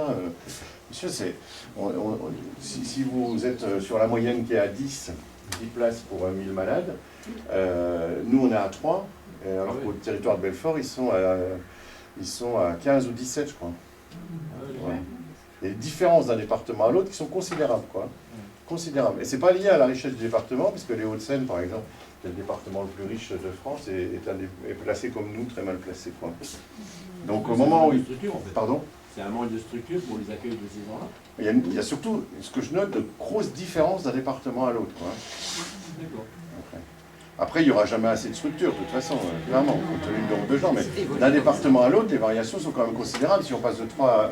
Je crois que c'est 3 à 17, hein, c'est cet ordre de grandeur-là, entre nous et le territoire de Belfort. Alors, il y a moins de communes peut-être, mais bon, après c'est des choix d'investissement de la part des conseils généraux, quoi. Parce qu'il y a un moment, il faut que les gens soient dans une structure, autrement ils se sauvent, et puis c'est plus possible, c'est ce que nous expliquait le monsieur. On ne dorme plus, quoi. Pour accompagner, on est toujours dans le palliatif, hein. Le palliatif, c'est un mot qui est très difficile, hein, à entendre. Donc on est bien d'accord que c'est une maladie en tant que telle, hein. D'accord ? Ce n'est pas un vieillissement, le vieillissement c'est autre chose, d'accord ? Dont on connaît une des étapes qui est l'apparition de ces protéines qui dégradent les neurones à l'intérieur du cerveau, qu'on diagnostique avec les tests qu'on vous a montrés et puis qu'on vous mettra à votre disposition. Si vous voulez, on vous en mettra plus, hein, parce qu'il y en a des dizaines de tests, hein, qui existent aujourd'hui. On fait des premiers tests pour se douter de quelque chose, après on passe soit chez un neurologue, excusez-moi, soit en centre mémoire. Normalement, le plan Alzheimer il prévoyait de mettre un centre mémoire par région. Donc il y en a ici, mais les délais d'attente sont quand même un peu longs. Et puis après, il n'y a pas de traitement. Donc on fait des diagnostics d'élimination, donc une batterie d'examen pour voir que c'est pas autre chose. Pas de traitement en tant que tel, et il y a juste de l'accompagnement avec tous les éléments qui viennent stimuler les personnes, qui retardent une évolution qui est inéluctable. C'est un peu dur à entendre, mais c'est comme ça. Et donc le rôle primordial, c'est celui des aidants. On a la chance d'être dans un pays où il y a encore des cellules familiales et où les gens sont solidaires, hein. il y a une vraie solidarité, y compris de voisins et autres qui existent. Donc c'est une richesse dans une société, que les gens puissent s'épauler les uns les autres, parce qu'on ne sait jamais à qui ça va arriver dans cette affaire. Et puis, il y a le bout qui est encore très loin d'être organisé. Est-ce que vous avez des questions à poser? Si vous ne posez pas de questions, c'est que j'ai loupé mon coup, quoi. Oui? Tout à l'heure, vous parliez de la musique ancienne qui stimulait la mémoire ancienne, entre guillemets. Je ne comprends pas pourquoi ça agit sur la mémoire récente. Moi non plus, mais j'ai juste vu l'étude qui est sortie hier. On constate, on n'a pas des explications surtout, on constate simplement qu'on essaie, par exemple, on fait des ateliers mémoire, c'est-à-dire que les ateliers mémoire, je ne sais pas si vous connaissez, il y en a au barrage ici. Donc en gros, vous récitez une fable de La Fontaine tous les matins, quoi, pour stimuler la mémoire. Donc si on la stimule, on l'auto-entretient. Je l'avais dit la dernière fois dans le dernier cours, les neurones, plus vous augmentez, les neurones diminuent, parce que vous en perdez depuis tout jeune, mais par contre, plus vous augmentez les interconnexions, plus vous faites fonctionner votre cerveau. Donc on stimule. Pour autant, dans la maladie d'Alzheimer, atelier mémoire, c'est limite. Par contre, la musique ancienne, ça stimule les individus et ça fait qu'on constate que l'évolution de la maladie est plus lente. Mais je n'en sais pas plus, moi je ne saurais pas l'expliquer. Il me semble que certaines mémoires sont attaquées de façon plus précoce que d'autres, donc il y a peut-être un rapport. Oui, mais ça dépend des individus, donc c'est pas des séries, quoi. Il faut beaucoup d'humour. On annonce plein de choses, toujours dans la presse, dans les médias, sur un nouveau médicament, sur une nouvelle maladie, sur un médicament qui devient dangereux, etc. Il faut beaucoup d'humilité par rapport à ces éléments-là. On constate, on regarde, et puis on prend son temps pour dire que c'est quelque chose qui a un lien de cause à effet, ce qui n'est pas sûr, ça peut être juste concomitant, ou si c'est quelque chose qui a un rapport qu'on ne connaît pas encore aujourd'hui. Oui, monsieur. Parce que, moi, ce qui me frappe, ce sont les acteurs de cinéma qui attrapent cette maladie alors qu'ils apprennent des textes, donc ils vont travailler quand même leur mémoire, et ils attrapent quand même cette maladie. C'était peut-être en playback aussi. Non, mais c'est vrai. C'est vrai que de toute façon, c'est une maladie. C'est pour ça que s'il suffisait de stimuler la mémoire pour que ça n'arrive pas, ça. Mais non, c'est une maladie en tant que telle, dont on ne connaît pas le mécanisme initial qui amène ces protéines. Donc effectivement, il y a des gens qui... Il y a des gens qui sont des artistes, des créatifs, qui sont tout le temps dans la création, et puis qui à un moment, ils ferment, quoi. Ils ferment les rideaux. Ils ferment les rideaux.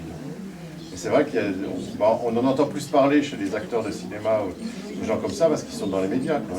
Si ça nous arrive à nous ici, ce ne sera pas dans le journal. La présence d'animaux comme des chiens, tout ça, c'est bénéfique. On dit que ça l'est. On dit que ça l'est sans qu'il y ait de certitude. Alors, c'est vrai que c'est la même chose que ce que je disais tout à l'heure pour l'anxiété. Quelqu'un qui va être malade, qui va être anxieux, va prendre plus d'anxiolytiques. Quelqu'un qui va être ouvert, qui va avoir envie de partager, il va avoir plus de vie sociale, il va accepter les gosses alors qu'il est âgé, alors qu'il y en a plein qui ne veulent plus les voir, ou il va avoir un animal de compagnie, parce qu'il est plus sociable. Donc ça ne veut pas forcément dire que ça a un lien direct, mais de toute façon, a priori, c'est bénéfique, quoi. Ici, à Saint-Sauveur, il y a un monsieur qui a un chien qui est adapté pour aller dans les maisons de retraite, pour aller dans les ateliers, comment on appelle ça, pour la maladie d'Alzheimer. Et les gens, ils sont contents de voir parce que, qui donc, dans le temps, n'a pas eu un chien, quoi. Alors ça leur rappelle leurs antécédents, tout ça. C'est de l'animal thérapie. Ça leur fait du bien. Ouais. Il y a une complicité entre le chien et la personne, quelque part. Même s'ils ne connaissent pas, ça se passe très bien. L'animal thérapie, ça se fait aussi avec les lapins, etc. Alors, ce qui est sûr, c'est que de toute façon, ce que je disais tout à l'heure sur le lien social, tous les gestes qu'on fait à destination d'un autre être humain sont de toute façon honorables. On essaye de faire, quoi. Le fait de faire un geste, si c'est en belle période, ça peut être bien accepté et bien pris, quoi.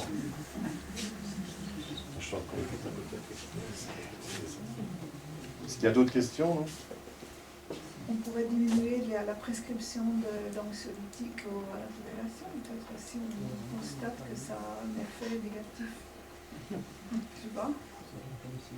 Oui, mais l'anxiété et la dépression d'abord font souffrir beaucoup de gens, en vrai, parce que notre société est dure avec les individus. Moins, parce qu'en France, on en consomme énormément. Oui, mais c'est parce que les gens ils sont dans le mal-être en France. Plus qu'ailleurs. Voilà, plus qu'au Japon, il y a des sociétés qui sont plus équilibrées que d'autres.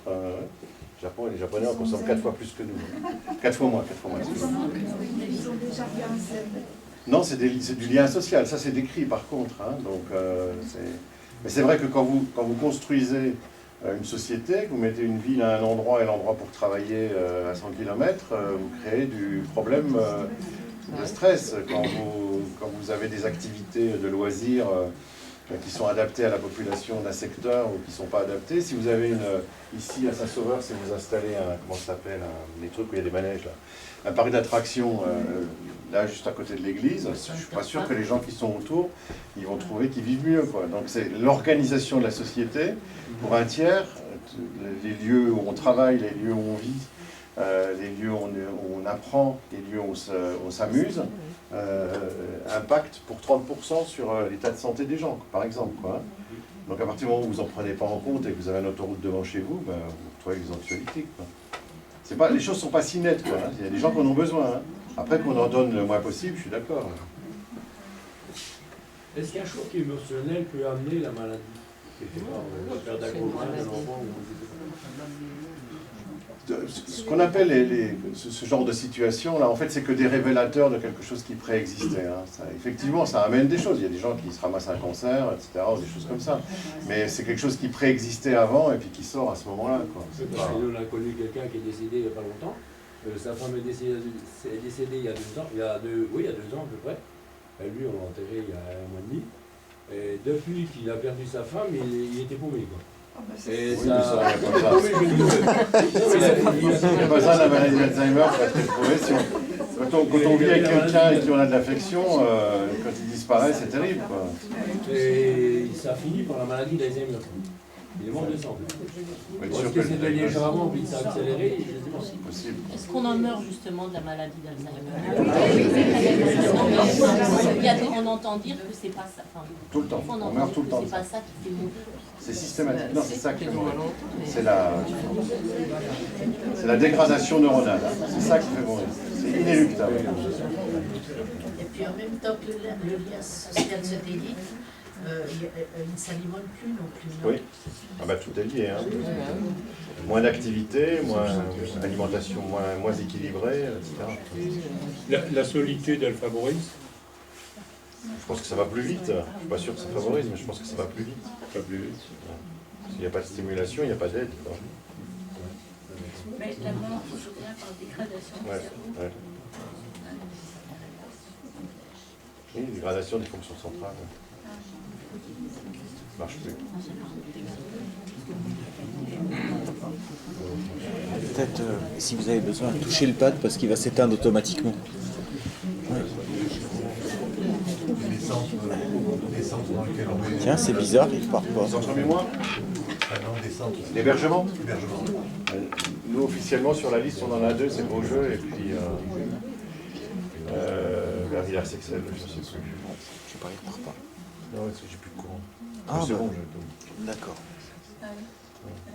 Mais après bon, quand il faut héberger quelqu'un, il y a les EHPAD qui quelquefois sont compliants et ferment les yeux sur le fait que les gens ne sont plus vraiment adaptés à l'établissement, avec des médecins qui font des faux certificats pour dire que les gens sont en état pour y aller. Parce qu'il faut bien trouver des solutions, quoi. Après, on est sur des solutions palliatives, quoi. Parce que c'est des choix, hein, de toute façon, clairement. Non, parce qu'il y a des fois, c'est le soignant qui a aidé plus que le soigné, en fait, qui est plus fatigué quelque part. Hein. Il y a des fois, il y a le soignant, il est parti avant que le soigné. Je n'ai pas sorti ces chiffres, mais les soignants ont un taux de mortalité qui est quand même très élevé. Oui. Ils sont fatigués avant l'heure. Sud. J'ai pas voulu les mettre. Je me suis autocensuré. Parce qu'il y a des chiffres qui sont quand même, c'est 25% d'augmentation de mortalité. Et puis la maladie de Parkinson par rapport à Alzheimer. C'est-à-dire, sur l'évolution les symptômes.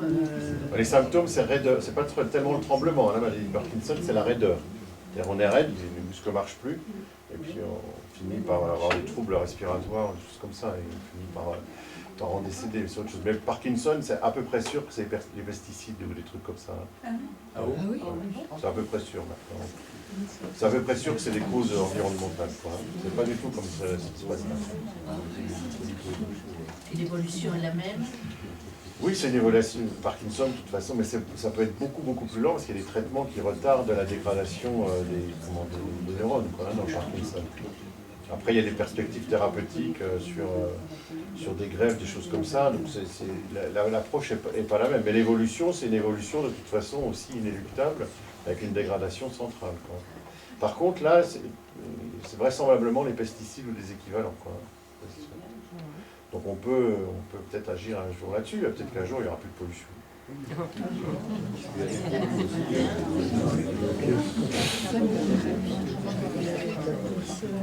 Personne n'y croit, mais enfin bon, déjà si on le sait, on peut déjà s'en émouvoir. Jusqu'à présent on s'en émouvait pas et on buvait du vin dans lequel il y avait 20 fois les taux de pesticides acceptés dans l'eau. Enfin, on boit du vin, c'est pas on buvait, on boit du vin. On boit du vin comme ça. D'autres questions, non? Est-ce que je clôture déjà? Non, mais il faut laisser... Là, il y a aussi dans les conditions de travail, dans les entreprises, où il y a des produits chimiques genre tritium, qui font aussi, qui doivent agir aussi quelque part. Mais ça donne des démences d'origine toxique, c'est un qu'on connaît, hein. Bon, qui sont graves, hein. C'est la même chose que le Korsakoff, des alcooliques, etc. Mais peu importe, on le connaît. Et ça, c'est un autre mécanisme que celui de la protéine tau et des amyloïdes. Hein. Et ça donne effectivement des démences toxicologiques, ça c'est sûr, des troubles extrêmement importants. Madame? Je voudrais savoir, souvent on entend des enfants qui disent je ne vais plus voir maman quand elle est en hébergement parce qu'elle ne me reconnaît plus, ça ne sert plus à rien. Mais je voudrais savoir si dans leur inconscience, ces personnes-là, complètement amorphes, quand on continue d'aller leur rendre visite, est-ce qu'elles ressentent quelque chose? Moi j'ai envie de dire que oui, hein, parce que c'est des êtres humains. Et les enfants, il faut aussi qu'ils apprennent la vie aussi. Hein. Les enfants, ils ne voient plus de personnes mourir, ils ne voient plus de personnes malades, c'est pas une bonne chose. Hein. Les gens ne meurent plus à domicile, donc les enfants, ils n'ont plus de contact. Il faut apprendre ça, hein, c'est une partie de la vie. Et puis, les êtres humains, c'est des gens qui se tournent vers les autres, c'est la première caractéristique. Hein. Les êtres humains, c'est la première caractéristique, c'est ça. On vit dans le regard de l'autre. Hein. C'est la différence avec les animaux. Hein. Et donc, moi, je pense que c'est un problème d'éducation. Mais après, c'est de l'opinion. Hein. C'est pas du tout... Mais je pense qu'on doit l'humanité, de toute façon. Et un enfant, il doit apprendre aussi à faire le geste, quoi. Et pas à vivre pour lui, quoi. Est-ce que ces personnes-là souffrent? Oui, ça c'est sûr. Hein. L'entourage souffre, mais les gens souffrent aussi. Alors, il y a des moments on-off, mais de toute façon, ils souffrent. Il y a beaucoup d'anxiété à l'intérieur du dispositif. Beaucoup. Alors, donc, on donne des anxiolytiques. Mais il faut avoir souffert pour savoir ce que c'est, quoi. Donc, si vous souffrez, qu'on vous donne un médicament, vous ne souffrez pas, ça vaut le coup. Même s'il est dangereux. Oui, mais ils souffrent moralement ou physiquement? C'est des souffrances psychiques. C'est les plus dures. Hein. Oui. C'est les plus dures. Et la maladie Benson par rapport à cette... Je ne sais pas. Non, c'est un cadre nosologique beaucoup plus étroit, c'est autre chose. C'est pas du tout la même explosion que ça, c'est pas du tout les mêmes mécanismes. Ça, c'est une explosion quand même. Hein. Les gens ne meurent pas d'autre chose. Tous les ans, on gagne 3 mois, tous. Hein. Enfin, je parle pas nous, mais en génération, c'est beaucoup. Hein. J'ai une question. Oui, excusez-moi, madame. Une personne qui apparemment a la maladie d'Alzheimer, le diagnostic est posé, elle avait énormément de douleurs, d'arthrose, elle n'a plus mal. Et à partir du moment où ça détruit les neurones, si ça détruit les neurones, si ça désafférente les voies de la douleur, elles sont désafférentées, c'est comme quand on leur met de l'éther pour les éteindre, quoi, c'est pareil. Ça dépend sur quelle... Une fois que vous avez coupé les voies proprioceptives, vous n'avez plus de douleur. C'est possible.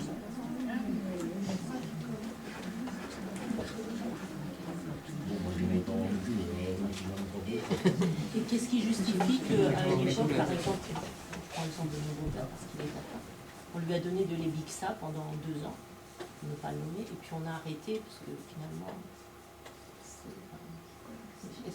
pourquoi est-ce qu'on l'a donné et pourquoi est-ce qu'on a arrêté? Enfin, dans son cas, On va peut-être on peut pas couper juger, l'enregistrement. Non, mais je suis désolée. Non, mais il y a deux raisons. Premièrement, il y a une demande de la population. On ne peut pas dire à la population on ne va rien faire. C'est difficile de dire pour les responsables, quels qu'ils soient, ils sont tous pareils comme ça. Donc on dit qu'on fait quelque chose. Par exemple, il y a des déserts médicaux qui progressent. La ministre, elle vous a annoncé qu'elle avait fait des trucs. Quoi. Chacun des trucs qu'elle a annoncés ne sert à rien. Mais il n'empêche qu'il y a un plan. Les précédents ont fait des plans, ils font tous des plans. Donc il y a un besoin, si vous voulez, de vous dire que ça va aller mieux. Quoi.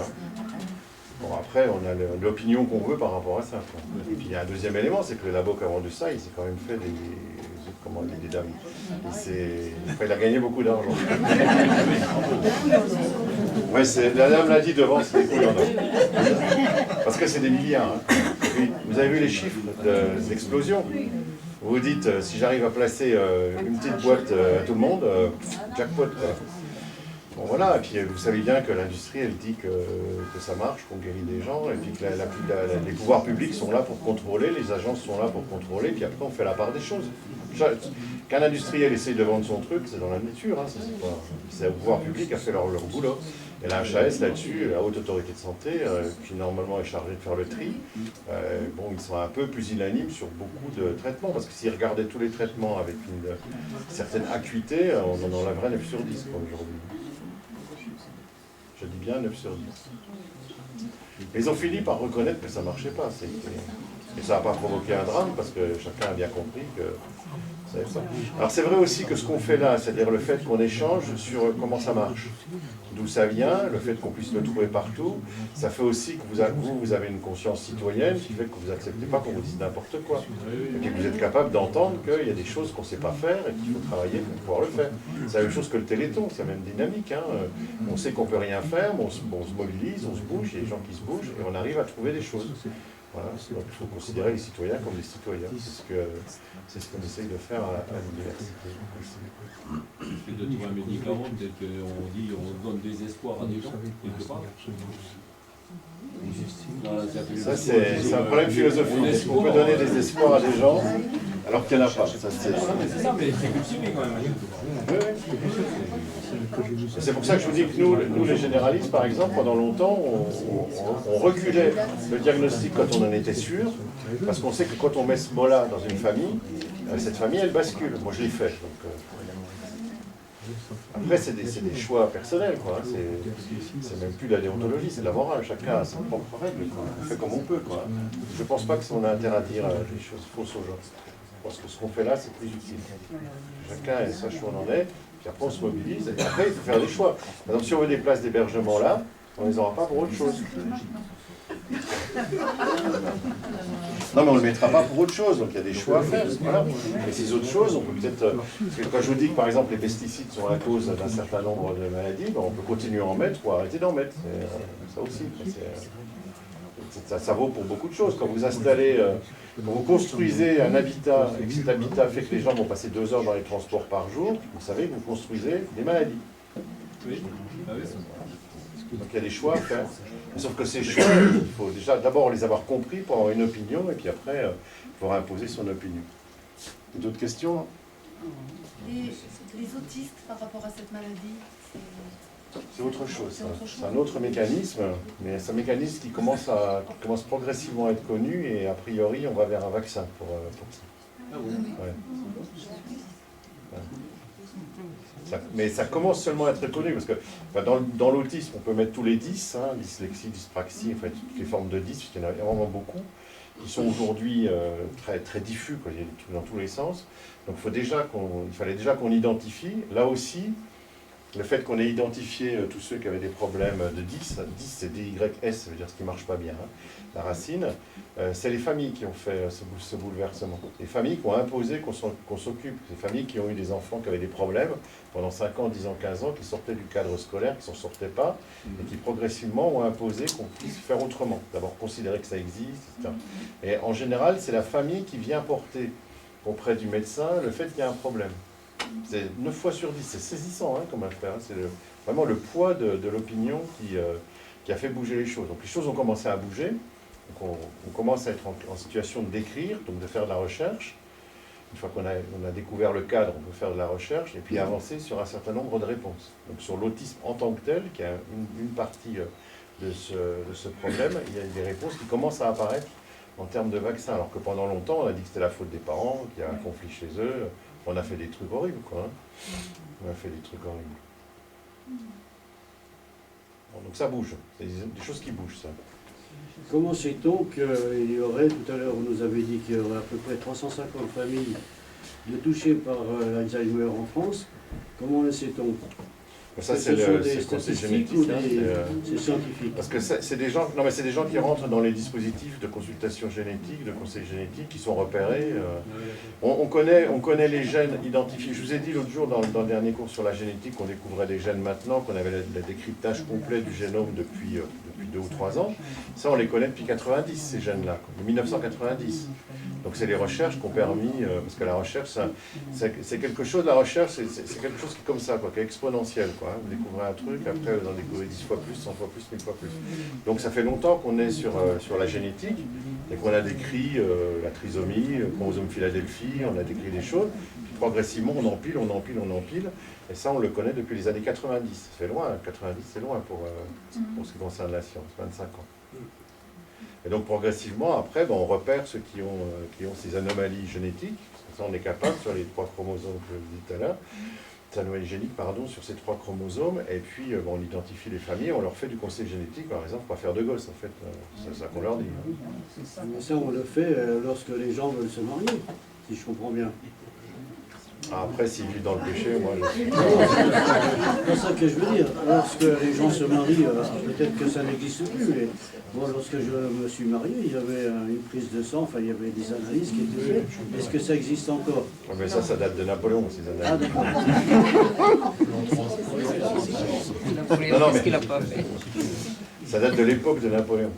On se mariait par correspondance et puis on voulait quand même avoir une protection, donc on faisait le dépistage de la syphilis. Historiquement, ça vient de ça, la racine. Hein, parce que les gens, ils ne se connaissaient pas. Maintenant, ils se connaissent un peu quand ils se marient. Donc il y a déjà un peu du mal de fait. Quoi. Donc, parce qu'ils se mariaient par correspondance, quand je me rappelle à l'époque, des mariages arrangés, donc il fallait savoir que le monsieur, parce qu'en fait le problème c'est le monsieur, n'était pas allé traîner partout. Quoi. Non, là aujourd'hui, chaque fois qu'il y a quelque chose qui est suspecte d'avoir une origine génétique, il y a une enquête sur la famille, il y a par exemple les cancers du côlon qui sont familiaux, donc on interroge toute la famille, puis après on donne des conseils à la famille sur des examens à faire, sur des choix de vie à faire, et puis après quand il y a une incidence sur la descendance, sur le fait de faire que des filles ou que des garçons, à un moment ça s'est fait comme ça se fait moins maintenant, c'était assez horrible, puisque si vous aviez le bon, vous gardiez, si vous n'aviez pas le bon, vous ne gardiez pas. Le conseil génétique, il y a des services de conseil génétique dans tous les CHU. Hein, donc on identifie beaucoup de familles sur beaucoup de choses. Hein. Il y a pas mal de maladies héréditaires qui sont connues et qui sont suivies. Là, c'est un peu particulier, donc voilà, on a ce chiffre. Ouais. 350 familles qui n'ont pas de chance, je ne vous ai pas mis les noms. On aurait pu mettre les noms. Ah non, mais les noms pour pas vous tomber avec, oui monsieur. Le docteur, vous avez montré des courbes exponentielles pour les décennies qui viennent. Toutes choses égales par ailleurs, hein, si on trouve rien. Ouais. Est-ce que cette maladie devient un enjeu crucial? Est-ce que éventuellement l'industrie, ou les recherches et les industriels auraient tendance à pousser les recherches parce qu'il y a... ça devient important, mais peut-être pécuniairement intéressant. Parce que la recherche bouge beaucoup plus. C'est jamais les industriels. Hein. Les industriels, ils font que prendre l'argent quand il y en a, hein, c'est tout. Bon, après, ils apportent leur expertise, donc il n'y a pas d'essentiel. C'est toujours les pouvoirs publics. Quand on a lancé les plans cancer, par exemple, il y a eu des mobilisations autour du cancer qui ont amené des améliorations considérables. Aujourd'hui, on guérit plus de la moitié des cancers. Quoi, hein. Par des traitements, il y a le dépistage, mais le traitement est quand même le plus important. Donc à un moment, les pays se sont mobilisés, l'Europe s'est mobilisée, les États-Unis se sont mobilisés. Donc quand quelque chose prend une grande importance comme ça, on peut se mobiliser sur une cause ou une autre. Le Téléthon, c'est un exemple, ce qui s'est passé il n'y a pas longtemps. Donc le fait d'en parler, d'avoir les chiffres et de voir la croissance exponentielle, on dit... dans les statistiques, toutes choses égales par ailleurs. C'est-à-dire si ça ne change pas par rapport à aujourd'hui, c'est ce qui va arriver. Quand je vous ai dit qu'un dixième de la population, une personne sur 10 va se retrouver à surveiller quelqu'un qui risque de se sauver, la population active, vous dites que si on fait comme ça, vous dites qu'il peut y avoir de chômage, mais on peut se dire aussi qu'il y en a qui n'ont pas envie de travailler, donc c'est toujours les mêmes qui vont faire. Hein. Alors, après, il y a une mobilisation. Mais la mobilisation, c'est une mobilisation des pouvoirs publics qui mettent de l'argent, qui font des enjeux de santé publique, et qui disent qu'il faut y aller. Les industriels, ils suivent et ils répondent à des appels d'offres. Mais clairement, ce qu'on voit dans cette affaire, c'est qu'on est sur des réponses et des mobilisations mondiales. C'est le même enjeu que le climat, c'est le même enjeu que les autres. On n'est plus sur des enjeux à l'échelle de la France ou de l'Europe. Alors, on peut le faire, on peut être moteur, mais c'est quand même à l'échelle mondiale qu'il faut trouver des réponses, quoi. Mais bon, il faut choisir après, hein, c'est des choix citoyens. La première cause de mortalité dans le monde, je vous l'ai déjà dit, c'est quoi aujourd'hui? C'est le tabac. L'alcool? Non, c'est le tabac. Première cause dans le monde.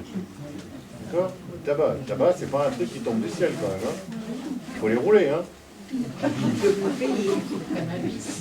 Non, c'est le tabac.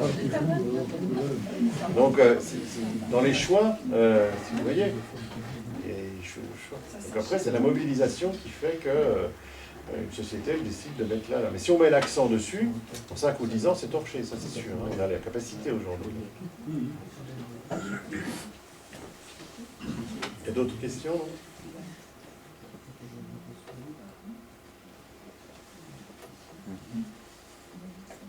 Est-ce que vous avez des idées d'autres sujets qui peuvent vous intéresser? Là, je trouve que vous avez passé un petit peu vite sur Parkinson. C'était pas l'objet, hein. Enfin, bon, peut-être que le journaliste a écrit des choses que j'ai pas dites, ce qui est quand même très fréquent, mais... Non, c'est peut-être moi qui l'ai mis peut-être sur le site alors qu'il devait peut-être pas y être, c'est possible. Donc ça peut arriver, je suis désolé. Si on veut faire Parkinson, c'est une entité en tant que telle, quoi. C'est pas 2 minutes. Moi, c'est vous qui demandez, hein. Après je m'adapte. Hein. Alors oui, la question c'est de savoir... Moi, je m'adapte pas trop parce que c'est Franck qui m'engueule. Non, je suis pas aussi tyrannique que ça quand même. Non, de savoir en fait si vous préférez pour la prochaine séance de médecine, au mois de mars, je crois, je vais regarder la date, si vous préférez une conférence sur l'évolution du sida ou l'évolution des soins, ou alors plutôt Parkinson et la dyskinésie tardive, qui va avec, je crois. C'est comme vous le souhaitez. Qu'est-ce que vous en pensez? Nous, on s'adapte. Hein.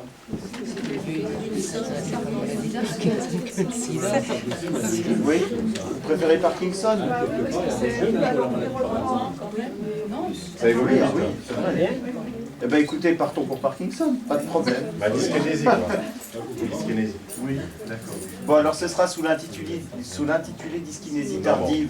On mettra Parkinson quand même. Ouais, je mettrai Parkinson. Ce que je veux dire, c'est qu'on abordera un peu son plus tard. Bon, combien il y en a qui se sont trouvés la maladie dans ceux qui étaient là? Parce qu'il y a le test en sortant.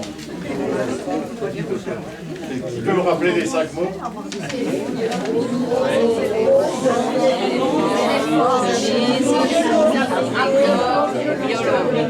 Je savais que c'était un groupe d'exception. Je suis ébahi. Extraordinaire. Vraiment. Super gros. On va faire ça tous les soirs, vous viendrez, puis on fera des tests comme ça, histoire de entretenir la mémoire et d'éviter que ça se dégrade. Comme ça, parce qu'il n'y a pas devant téléphone, déjà, c'est pas déjà un facteur de risque. Alors bien sûr, je vais mettre en ligne tous les documents que vous pourrez retrouver. J'en ai pas pour longtemps, je vous embête pas longtemps. Vous allez pouvoir retrouver tous les documents sur le site www.université-luxeuil.fr. Il y aura une page qui d'ici 7 jours, laissez-moi un peu de temps parce que là je risque d'avoir une semaine assez compliquée avec les veilles de fête. Donc je vais avoir une semaine... Vous lui donnez vos listes parce qu'il fait des courses. Donc laissez-moi 7 jours et d'ici 7 jours elle sera éditée. Vous trouverez tous les documents sur le site, il n'y a pas de souci. Avec la conférence en vidéo et en audio comme d'habitude. Et puis vous pouvez rester dialoguer si vous le souhaitez. On se revoit le 12 pour les arts et métiers. Voilà. Je vous remercie de...